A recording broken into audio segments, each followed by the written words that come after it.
আমি গাঁজা খাইছি, প্রতিটা সিনের পর গাঁজা খেয়ে। শুটিং সেটে গাঁজা খেতেন শামীম হাসান সরকার, প্রেম করতেন অভিনেত্রী অহনা রহমানের সঙ্গে। সম্প্রতি তিনি খবরের শিরোনাম হন সহশিল্পী প্রিয়াঙ্কাকে মারধর ও ধর্ষণের হুমকির অভিযোগে, যার দরুন ব্যক্তিজীবন নিয়েও বিপাকে পড়েছেন এই অভিনেতা। অভিমান করে বাড়ি ছেড়ে চলে গেছেন তার স্ত্রী আফসানা আক্তার।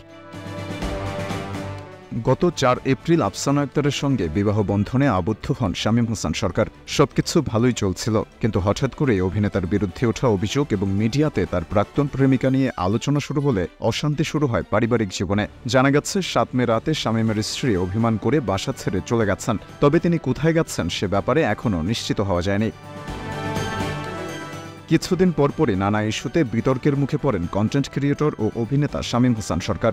মাদক সেবনসহ শুটিং সেটে অশালীন আচরণে হন খবরের শিরোনাম, যার ধারাবাহিকতায় সম্প্রতি তার বিরুদ্ধে অভিযোগ তোলেন অভিনেত্রী প্রিয়াঙ্কা প্রিয়া। গণমাধ্যমকে জানান শুটিং সেটে শামীম তাকে মারধর ও ধর্ষণের হুমকি দিয়েছেন, জানিয়ে ব্যাপক সমালোচনার মুখে পড়েছেন এই অভিনেতা।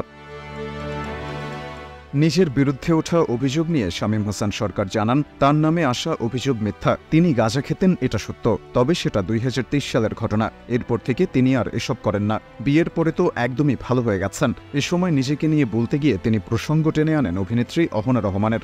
জানান, অহনার প্রেমিক হিসেবে মানুষ তাকে নানান গালিগালাজ করেন, কিন্তু অহনা তার যে প্রেমিককে অমানুষের বাচ্চা বলেছেন সেই প্রেমিক তিনি নন। শামীম জানান, অহনা তার আগে বরবাদ সিনেমার পরিচালক মেহেদী হাসান হৃদয়ের সাথে প্রেম করতেন। এই পরিচালককেই অমানুষের বাচ্চা, ছোট লোকের বাচ্চা বলে গালি দিয়েছেন, জানিয়ে তুমুল আলোচনা চলছে সোশ্যাল মিডিয়ায়।